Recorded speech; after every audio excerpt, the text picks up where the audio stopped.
It's So we are much, really, much earlier here than where you are on the East oh, Coast. that's okay. We're all over the country, so we're flexible. We're really excited to have you on today. For those of you, just a little bit background story of Jan. He is a successful business consultant. He was also a former Green Beret, spent years in the military service and about 25 plus years on business experience.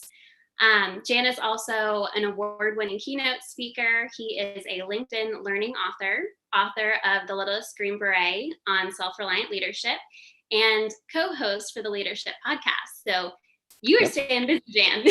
Yeah, I think you covered it all. Thank you. Yeah, of course. So again, thank you so much for taking out the time today. To kick things off, why don't you go ahead and start off by sharing what your message is and where exactly your passion developed. Yeah, if I were to give you the elevator pitch, it would go something like this. And it really comes from here, and it is, I get to work with leaders who possess heroic aspirations beyond power and money, and truly believe the best way to grow their organization is by developing their people. And that passion of helping leaders develop themselves and develop their teams and basically create a better, more effective, harmonious environment, to me, is literally why I get up in the morning, and I get to work with just amazing people who are trying to make a difference in the world. I'm so lucky. That's awesome. And it's something that is so important and something that we need today, especially.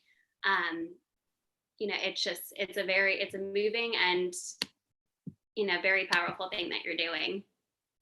So I know from based on your, from what we've talked about, what I know about you, self-reliant leadership is, your message. What does the idea of self-reliant leadership mean today, especially during this pandemic? Well, I'll tell you, I'll answer that. But first I'll answer what it meant to me way back when. One of the books on the bookshelf back there is My Side of the Mountain. It's a kid's book. And it's about this little boy who's 13 years old, and he lives in a house full of kids, and he convinces his parents that he can go live in the Catskill Mountains in upstate New York all by himself for a year. And he carves out a tree and he trains a falcon to hunt for him. And when I read that, I thought it was nonfiction. I thought it was a true story. And I tried to talk my parents into letting me go out in the Everglades and live for a year. And every year they said, next year. And then when I became a teenager, of course, I didn't want to do it anymore. But I loved the idea ever since I was a little kid of being self-reliant, that boy, you have a duty to possess these skills that you can take care of yourself. And when I went in the military, I realized that you do have a duty to have these skills and to take care of yourself, because only then, when you're squared away mentally, emotionally, physically, can you take care of other people. So the whole idea of creating a company called Self-Reliant Leadership, it was, hey, you've got to lead yourself first before you lead others. Yes. And of course, when we think of leadership, we really always think about leading others. And then at the highest level is, how do we lead an organization? How do we create an environment where people can thrive? And so that really, if I look back, it's been my life's work, and through trials and tribulations. And trust me, I make no claims that I was a great leader or even a good leader. I was and remain a work in progress. And I am, the one thing I can say about me is I am a student of leadership. That I am an expert at. I am an expert student of leadership. It's interesting because I never really thought of it on those terms, where before you lead others, you have to be able to lead yourself. Because really, when you think about it, it's like, oh, well, of course. But you think of leadership as leading others and being the front person of the group and, bringing everyone to success, but you have to be successful in your own self first. So that is very key. Well, what a lot of younger leaders really relate to is when we talk about, you've got to manage your energy in order to manage the energy of others. When we lead expeditions, the Crucible Expeditions, where we take executives and military veterans out in the wilderness, you know, it's quickly apparent that if you're the leader of the day, you have to get up earlier. You've got to get your stuff packed. You have to eat, do hygiene, and then you can take care of everyone else. You can't get up at the same time and take care of yourself and make sure everybody else is taken care of. There's a sacrifice. You know, again, part of that sacrifice is sleep. You're getting up earlier, it's colder, it's dark. And that's sort of the job of a level leader is, you know, cold and dark and you're alone and you're sacrificing something so that you can take care of other people. And if you don't take care of yourself, you know, you're no good to anyone. And what we appreciate the most are what we would call selfless leaders, you know, leaders that put others first. And so when we talk about, you know, servant leadership and, you know, hey, leadership is servant, it really is. And your ego need and your pride needs really take, you know, the back seat. No, that's true. And I mean, especially with everything that is going on today, that's something that really makes it, you know, take a step back and look at the bigger picture and realize how much that's needed right now. Yeah. So I know that you have some other things that you're working on at this point. You know, would you mind telling us, you know, what those are? It's just so we can get a deeper look into your platform. Yeah, well, I mentioned the Crucible Expeditions. We're hoping that we get to run the 2 that are planned later in the summer in Colorado. One with an intact executive team and one with executives and military veterans. So that's sort of the cool, sexy stuff that we get to do. But a big part of the business is executive coaching and working with teams and doing leadership development with emerging leaders and executives. And, you know, that's a big part. As you mentioned, I'm a LinkedIn learning author, so I get to, you know, create courses and do webinars and different on that platform. And, you know, the other thing that we have is, you mentioned, was the podcast. And, you know, we have had over 200 guests on the podcast. Just last week, we interviewed Simon Sinek and the former chairman of the Joint Chiefs, General Martin Dempsey.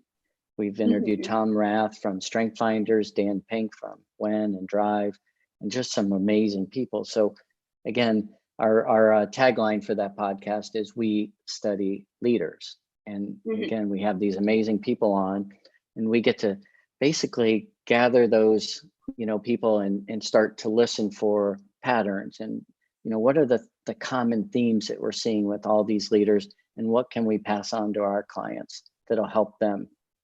Because not everybody has the time to read all the books, listen to all the podcasts, watch all the TED Talks. Not enough hours in the day. Well, that's exciting. And, you know, I do want to let everyone know who is watching that we will definitely be dropping a link in the comment section down below to both, you know, so you can check out Jan's website and, you know, his expeditions, his podcast, check him out on LinkedIn Learning. So we do want to be able to provide all that information for our viewers, but just wanted to add that. So I appreciate you sharing that with us. So how exactly did you go about getting your work out? You know, how did you go about spreading that? Yeah, it's a good question, because what I've realized over the years is I'm a pretty good salesperson. You know, as a former intelligence officer, a big part of the job was to influence and persuade, you know, commanders on, hey, here's what we think is going to happen. Here's what you need to do. But I learned the hard way, you know, there's a big difference in selling and marketing and putting yourself out there and branding yourself. And, you know, of course, you have to have a website. And before I met you and your team, I had I had a first version of the website, you know, kind of put together with duct tape and, you know, Gorilla Glue and some staple gun. And then I had the next version that was a little bit more professional. And we got to a point where I said, it's, you know, it's dated. It's not in the future. It doesn't really represent the brand. And so, you know, I worked with you guys, and what was really great about it was we knew at the very beginning, we had all this content, but we had somewhat of a diluted message. So we worked with Casey from your team to really figure out the message.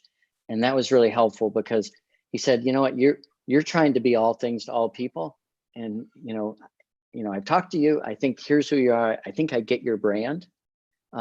Let's not try to be all things to all people. Let's really focus it. I felt like I took all the stuff I'd created over the years and put it into a funnel and really distilled it down. So that was the first step. And the second step was more of the creative. What do we envision? What really looks like me and my brand, and what was I comfortable with? It's almost like, going to the store and putting on a suit. There's certain suits I can wear and certain suits I can't wear. As a small statured person, double-breasted suits are not good for people that are short. They're not good. And so there's websites that don't represent. And so the team, with you all really was great about saying, hey, let's do this. And it was really nice because there's times when you're pushing back and you feel like you're being really picky and you're like, I know I'm driving these people nuts. And they hung in there with me. And so we've got this great platform. And at the same time, we're able to put, to sync it up with LinkedIn and Facebook and Instagram, Twitter and YouTube, and where we've got our online courses on Teachable. So there's consistency there. So if you go any of those places, the look and feel is the same.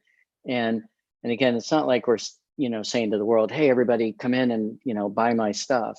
We're saying to the people that we already have relationships with and that have been referred to us, here is what you can expect from the experience. So again, the objective wasn't to say to the world, hey, all comers, and we're just trying to create all this. We're saying, hey, for our audience, we really want this to be a place where you can validate what we say we're going to do, and a place for a lot of resources. So anyway, I thank you guys because you really helped, make that happen. We appreciate that. I mean, we don't take feedback like that lightly, so we're very appreciative and always love to hear about everyone's experience. And just to comment, I heard you say, you don't want to be all things to all people, and that's something that I hear Amber say so much is you don't want to be all things to all people, you want to be all things to the right people. And that is it. When you start getting that more defined message out, you start attracting in those people, and it just continues to grow and flourish that way. So big believer in that as well. Yeah, when I did my TED Talk, I worked with a TED coach, and one of the things that they would say, hey, if you're comfortable, if you can be controversial, that's a good thing. Well, at the time, I didn't feel real comfortable being controversial. Part of, I try to be neutral on a lot of controversial subjects with my clients because I don't want to alienate anyone.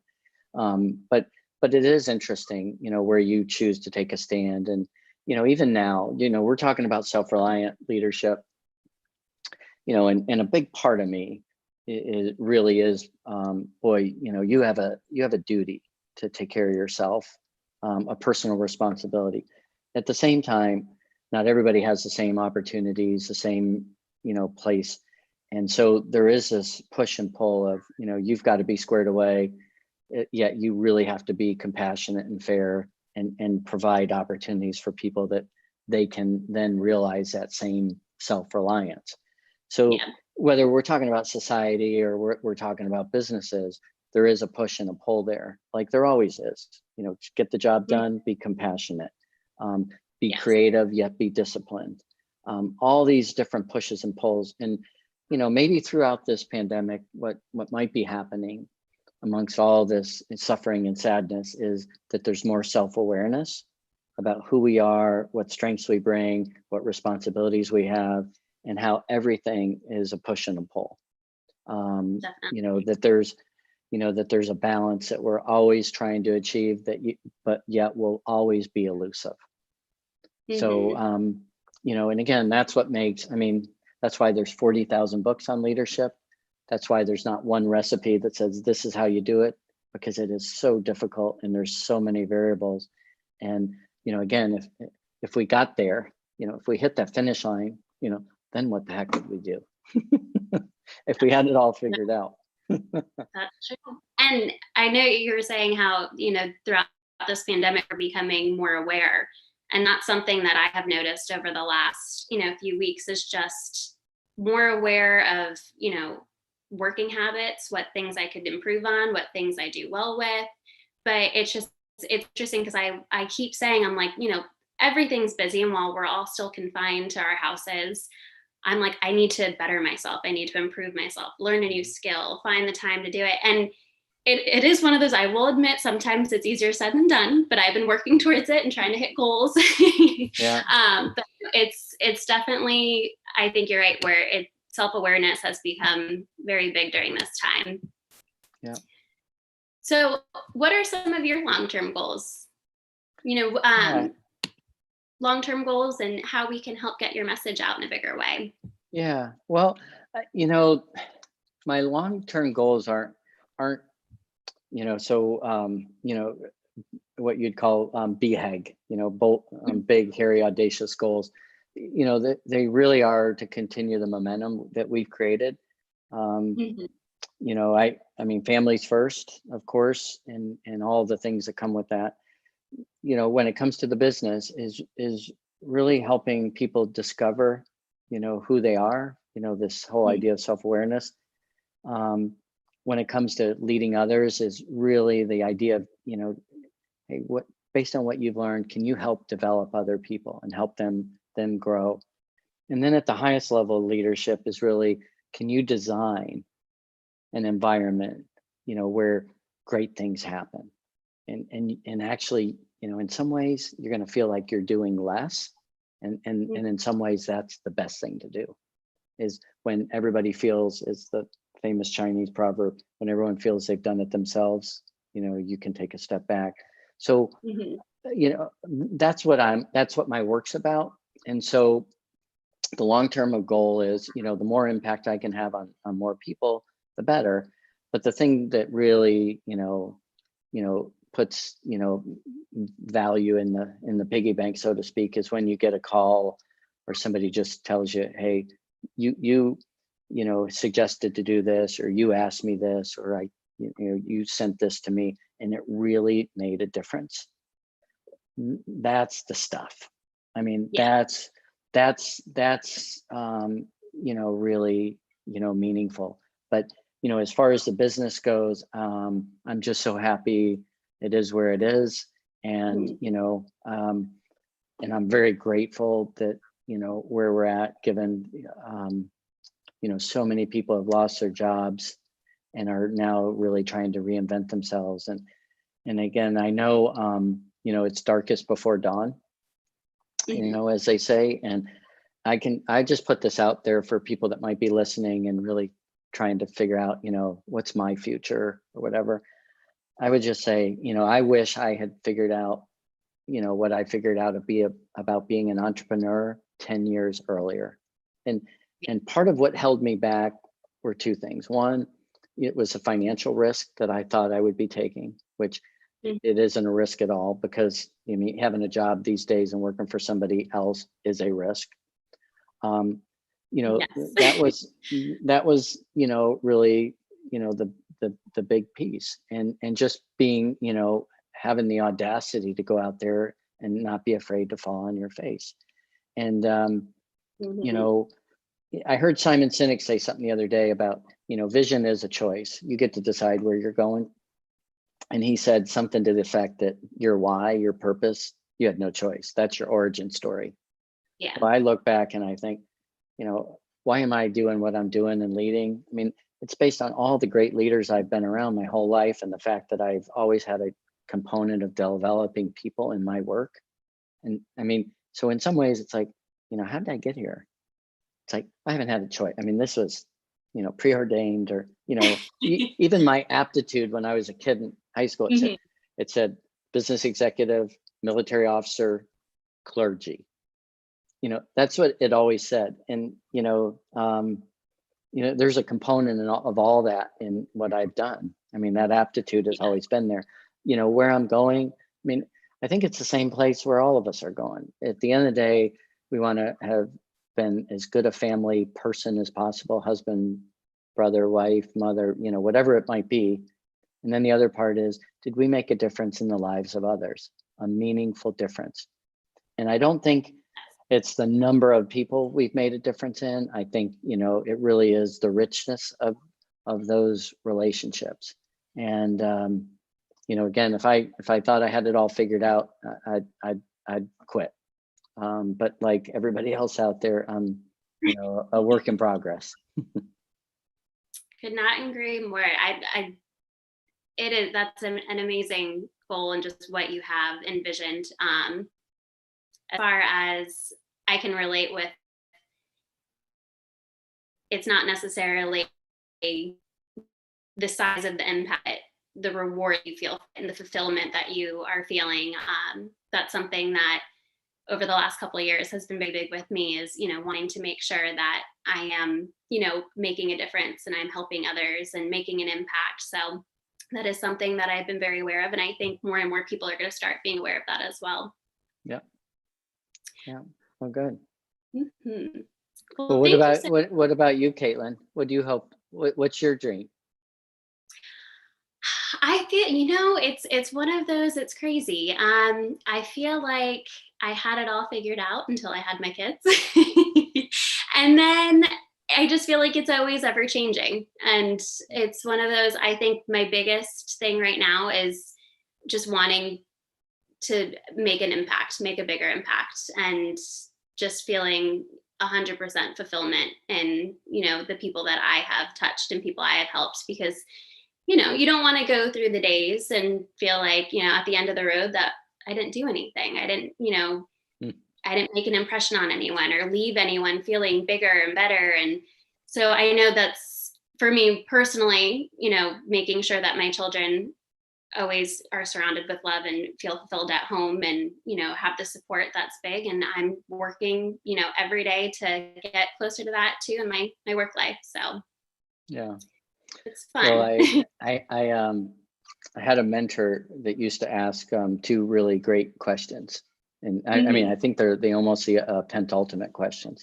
He would always ask me, what's a good life, Jan? And the answer he wanted to hear was, a life lived in the service of others. That's what he wanted to hear. And then when you answered it in some way, that fashion, he would say, for whose good do you serve? And that was the second part of it, was, hey, if making a difference is living a life of service, who are your people? Who is your audience? Who is it that you're trying to help? And again, like we started out today, it's not all things to all people. Wouldn't that be nice? But who specifically can you help with your skill set, experience, and interests? And I think that, that's why he was such a great mentor, because it's those kind of questions that really, help guide us on our own journey, whatever that might be. Mm-hmm. Definitely. It's always good to have. And it's, taking that time to reflect and think and just, see what the bigger picture is and those next steps are. So, Well, I appreciate you so much for hanging out with us today. It was very fun catching up and, getting our audience to look at your platform in a bigger way. Is there anything that you would like to add before we wrap up? No, I think I think that's a wrap. All right. Well, again, thank you everyone who came out and watched. If you are someone who is like Jan and you're looking to get your, message out in a more professional, well-packaged way, I do know that Amber and our team would love to have a conversation with you, no pressure at all. You can always go over to our website, which is ngenterprises.com. We do offer our service menu right there on the website. So it's 100% transparency. And then additionally, if, website needs aren't necessarily what you're needing and you're looking for more marketing assistance, we do offer a program called leverage2scale.com, or Leverage to Scale, which the website is leverage2scale.com. I'll be dropping both links down in the comment section. But essentially, Leverage to Scale assists, either teaching you or someone on your team how to do all the baseline marketing. I don't know about everyone right now, but time efficiency is really big. So, we'd be happy to help in making that a little bit quicker and just, training your team member to do that. But Other than that, I know we'll have another live stream here next week. So we'll see you guys on Friday. Until then, just remember, no guts, no glory. We'll see you guys later.